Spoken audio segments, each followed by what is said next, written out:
मोदी जी खुद आ गए मोदी जी।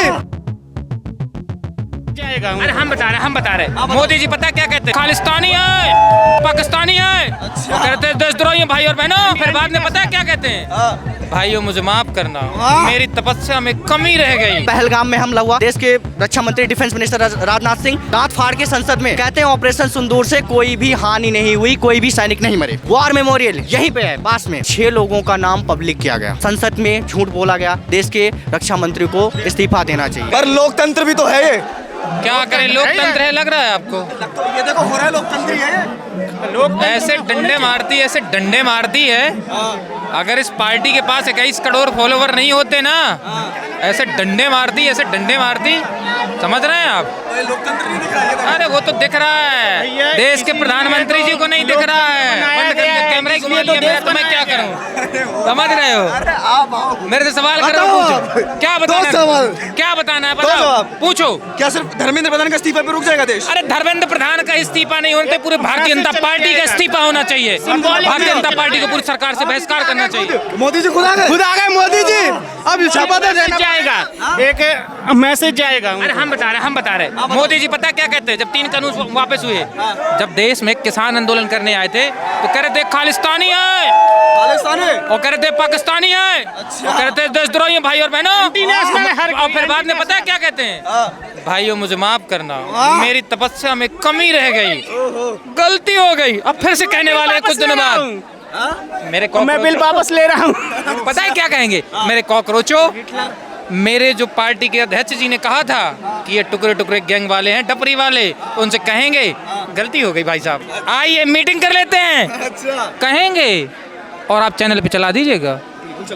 हाँ आप दिखाएंगे, आप रहेंगे तुम जरूर दिखाएंगे। हम तो यहाँ बने रहे हैं, तो रहिए, हम भी अरे रहेंगे, जब आप तक दिखाया ये जाएगा। आंदोलन खत्म नहीं होगा, जब तक ये धर्मेंद्र प्रधान और भारतीय जनता पार्टी की तानाशाही की नीति, अपनी नीतियों का बदलाव नहीं करेंगे, जब तक यहाँ खड़े रहेंगे और डटे रहेंगे। क्योंकि हम उत्तर प्रदेश की धरती बुंदेलखंड से आते हैं और किसान के बेटे हैं, इस सत्ता से नहीं डरते हैं, क्योंकि हमने वोट दिया है। ये लोकतंत्र है और लोकतंत्र जिंदा रहेगा, और डॉक्टर भीमराव अम्बेडकर जी का बनाया हुआ संविधान लागू रहेगा, इसी तरह बचा रहेगा। हमारे देश की जो सबसे बड़ी प्रॉब्लम है ना, वो लोग हैं जो इतना बड़ा प्रोटेस्ट चल रहा है देश के लिए, भविष्य के लिए, बच्चों के लिए, वो घर में बैठे हुए हैं। सबसे बड़े बेशरम तो वो लोग हैं जो घरों में बैठे हुए हैं। उनको आना चाहिए, यहाँ पे देखना चाहिए, और उनसे भी ज़्यादा गए गुजरे वो लोग हैं जो इस प्रोटेस्ट को गंदा करने का काम करते हैं, इसके बारे में मिसकॉन्सेप्शंस फैला रहे हैं, उल्टी सीधी वीडियो बना रहे हैं। यहाँ पे मैं सुबह से आई हुई, इतनी सम्मान, एकदम अनुशासन के साथ, इतनी तमीज़ के साथ में ये लोग यहाँ पे प्रोटेस्ट कर रहे हैं। लोग एक दूसरे की हेल्प कर रहे हैं, सेवा कर रहे हैं, सत्कार कर रहे हैं, कोई पंखा कर रहा है, कोई पानी पिला रहा है। और यहाँ पे आप देखिए, यहाँ पे हम देख सकते हैं ये है हमारा भारत एक्चुअल में, जिसको डिस्ट्रॉय करने का काम ये गवर्नमेंट कर रही है,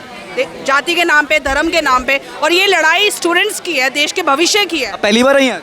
हाँ, मैं आज पहली बार आई हूँ, मैं उसके लिए सॉरी। तो मतलब आप नहीं, इसके लिए सॉरी होने की क्या जरूरत है? सॉरी होने की जरूरत इसलिए क्योंकि ये मेरे देश का, मतलब कहते हैं ना, हमारे देश का इतना बड़ा कदम उठ रहा है, और आज इतने दिन के बाद मैं आई हूँ, तो मुझे अपने लिए बड़ी शर्म महसूस हो रही है कि आज मैं इतने दिन के बाद, मैं मतलब क्यों आई हूँ, मैं इतने, मुझे पहले से आना चाहिए था।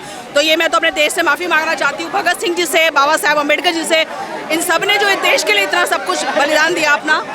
तो ये सबसे बड़ी शर्म की बात है उन लोगों के लिए जो घरों में बैठे। यार आइए, आप देखिए, युवा से लेकर बड़े बूढ़ों, यहाँ पे मैंने देखा इतने सारे हैंडीकैप लोग आए हुए हैं जो चल फिर नहीं सकते, वो भी इसका हिस्सा बन रहे हैं, और अच्छे खासे पढ़े लिखे लोग अपने घरों में बैठे हुए हैं। तो हिटलर ने एक बात कहा था, हिटलर ने जो एक बात बोला था कि देश को इतना निचोड़ो, जनता सांस लेने को भी विकास समझे।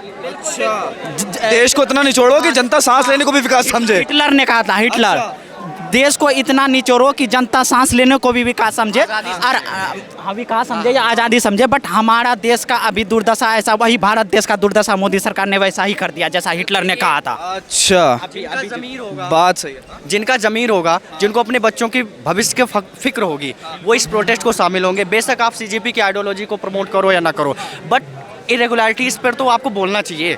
बेशक आज आप बीजेपी की सपोर्टर हो, लेकिन आपके बच्चों का भी तो भविष्य बर्बाद। जो गलत है वो गलत है, चाहे तुम किसी का आइडियोलॉजी को सपोर्ट करते हो, है ना? पार्टी को सपोर्ट ही नहीं है सर, यहाँ तो आइडियोलॉजी, जो हमारी आइडियोलॉजी जो हमारी है उसका बात विचारधारों की भी नहीं है, बात है सही और गलत की। कल को मान लीजिए बीजेपी अगर इसके साथ खड़े हुए तो हम बीजेपी का भी सपोर्ट करेंगे, ऐसा नहीं, किसी ने दुश्मनी नहीं है, लेकिन उसको ये आना पड़ेगा भैया, जो देश के साथ खड़ा होगा ना, हम तो उसके साथ खड़े होंगे। हम किसी पार्टी के भक्त नहीं है, किसी भी पार्टी के। बीजेपी अगर बहुत अच्छी होती मैम, तो हम लोगों को ये करने की जरूरत नहीं पड़ती। सही बात है, और शर्म आना। क्या 2014 से पहले, मैं किसी पार्टी की साइड नहीं ले रहा, पर अगर मैं यहाँ खड़ा हूँ तो मेरा काम है इन लोगों को अपोज करना। अगर बीजेपी के सामने तो उनको अपोज करूंगा। पर मेरी ड्यूटी है। बट मेरा सवाल आप लोगों से ये है कि क्या 2014 से पहले आपका सवाल गलत है, आपको न्यूट्रल रहना चाहिए। नहीं, ओपोज रहकर ही न्यूट्रलिटी सामने निकल के आती है। यही तो दिक्कत है कि 2014 से पहले आप लोग अब समझ में ही नहीं आ रहा कि मीडिया करना कैसी है। मेरा सवाल ये है कि क्या 2014 से पहले किस देश में एग्जाम लीक नहीं होते थे? देखिए पहले लीक भी होते थे, पहले भी सारी चीज़ें होती थी। मेरा सब ये कहना है कि जब गवर्नमेंट आती है ना, पहले तो हमको समझना पड़ेगा what is the definition of democracy. Democracy की डेफिनेशन ये है, आपकी कंपनी के अंदर जिस कंपनी में कोई आदमी नौकरी करता है, उस कंपनी में जो मैनेजर होता है पहले घोटाला करके चला गया, अब जो आएगा क्वेश्चन उससे पूछोगे कि पहले वाले से पूछोगे? अब जो आए तो यही बात है। अभी गवर्नमेंट में जो सरकार में आए हुए ये लोगों को सारा सब चीज़ों के लिए ताज चाहिए, हमने ये बना दिया, हमने ये कर दिया, तो आपको और सब चीज़ों के लिए भी तो भाई अकाउंटेबिलिटी लेनी होगी ना। पहले वाली गवर्नमेंट अगर सही नहीं थी, पहले कांग्रेस ने अपने ज़माने में, नहीं एक सेकंड, कांग्रेस ने अपने ज़माने में जब कहीं भी देश में प्रोटेस्ट होता था तो वो एक टीम बना के रखी थी, संगठित टीम बना के रखी थी कि जाइए आप उन लोगों से बात कीजिए कि उनकी क्या उम्मीदें हैं, क्या उनके फैसले हैं, उन पे जाके नेगोशिएट कीजिए। लेकिन बीजेपी ने ऐसा कुछ नहीं करा, इनकी तरफ से एक लंगड़ा कुत्ता नहीं आया। मुझे किसी ने बोला यहाँ पे, ये मेरे शब्द नहीं है। आपको मैं बता रहा हूँ, आपने ये क्वेश्चन पूछा, एक सेकंड भाई आप शांत रहिए। इन्होंने एक क्वेश्चन पूछा कि इससे पहले अकाउंटेबिलिटी क्लियर होती है, तो इस देश के अंदर आपको सबको चर्चित होगा 2008 में 26/11 हमले हुए थे। इस देश के अंदर भी कई सारे हमले हुए, मैं सारी बातें करूंगा। पहले आप इतिहास खोदा ही जा रहा है तो गड़े मुर्दे उखाड़े जाएं आज, ये भी हो जाएगा। 2008 में हुआ, उस समय के गृह मंत्री थे शिवराज सिंह पाटिल, उनका इस्तीफा हुआ। महाराष्ट्र के मुख्यमंत्री उस समय विलासराव देशमुख थे, उनका इस्तीफा हुआ। अब आ जाइए बीजेपी में, पहलगाम में हमला हुआ, देश के रक्षा मंत्री डिफेंस मिनिस्टर राजनाथ सिंह दांत फाड़ के संसद में, मैं ये वर्ड बोल रहा हूँ, दांत फाड़ के कहते हैं ऑपरेशन सिंदूर से कोई भी हानि नहीं हुई, कोई भी सैनिक नहीं मरे। वॉर मेमोरियल यहीं पे है पास में, 6 लोगों का नाम पब्लिक किया गया। क्या ये संसद की अवमानना का विरोध है? संसद में झूठ बोला गया, देश के रक्षा मंत्री को इस्तीफा देना चाहिए। आप सुनिए, असली वही हो गया, वो वही तो मेन बात पे आइए, क्यों छुपाएगा? मेन बात पे आइए। आप कहते हो सर, आप कहते हो कि मोदी जी के बारे में बहुत वो होता है कि मोदी जी कहते हैं मैं किसी भ्रष्टाचारी का ताप नहीं सह सकता, मेरा ताप नहीं सह सकता। आप एक महाराष्ट्र में रैली में कहते हो, तीसरे दिन आप अजित पवार को अपने साथ ले आते हो, ये तो पॉलिटिक्स की बात होगी। आप कह रहे हो अकाउंटेबिलिटी की बात हो रही है। उस टाइम पे इस्तीफा हुआ, सरकार ने माफ़ी मांगी और पाकिस्तान के साथ ट्रेड डील वगैरह सब कैंसिल हो गई। देश की गोदी मीडिया ने, बहुत सारे लोगों ने उस टाइम पे बहुत ज़्यादा विरोध किया, प्रेशर आया, सब कुछ था। इसके बाद इनकी बात करते, आज तक 2019 में पुलवामा हमला हुआ था, आज तक कुछ नहीं पता चला कि उनसे RDX कहाँ से आया, क्या हुआ क्या नहीं हुआ। NIA को केस दिया गया, आज तक NIA ने अपनी क्लोजर रिपोर्ट भी सबमिट नहीं की। इस देश के लोगों को पूछना चाहिए, क्योंकि इनको डर इसलिए नहीं है कि लोग पूछ नहीं रहे हैं। मीडिया जो दिखा देती लोग उसी को मान लेते हैं, क्योंकि एक अंधभक्ति का पूरा एक प्रोसेस चलाया जा रहा है।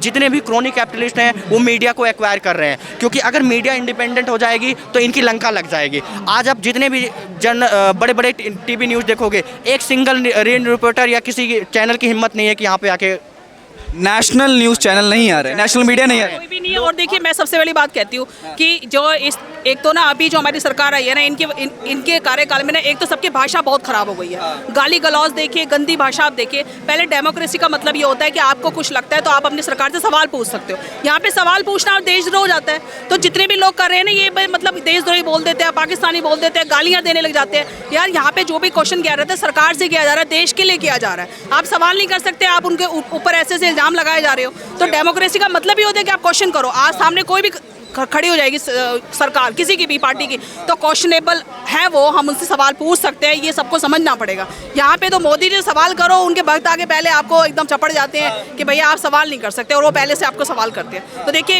इसलिए सबसे पहली बात है कि अगर वो इतने ही अच्छे हैं ना आपके मोदी जी या जो भी सरकार है, वो क्यों एक भी प्रेस कॉन्फ्रेंस नहीं करती हैं? बताइए क्यों नहीं करते वो लोग प्रेस कॉन्फ्रेंस? कहीं पर तो सवाल का जवाब दीजिए ना। इतने सारे बच्चे आप देखिए, यहाँ पे टेबल पे जो बच्चों की फोटो लगी हुई है, इतने छोटे छोटे बच्चे, मतलब जवान बच्चे हमारे देश के, उनको सुसाइड सुसाइड करना पड़ गया, ये शर्म की बात है हमारे लिए। मैं नहीं चाहती कि यहाँ पे किसी और के बच्चे की, भगवान ना करे कभी ऐसी तस्वीर आनी पड़े कि उन बच्चों को सुसाइड करना पड़े, इसलिए कि जस्ट वो अपने देश में एक डॉक्टर इंजीनियर बनना चाहते हैं, अपने समाज को और देश को आगे बढ़ाने के लिए काम करना चाहते हैं। और बाकी जो लोग बड़े बड़े नेता हैं, इनके बच्चे बाहर विदेशों में पढ़ते हैं, विदेशों में रह के नौकरियाँ करते हैं, उनको कुछ नहीं मतलब है। लेकिन यहाँ पे जो ग्रास रूट लेवल पे जो वर्कर है, जो इतने लोग हैं, मजदूर है, आप इनकी परेशानी देखिए।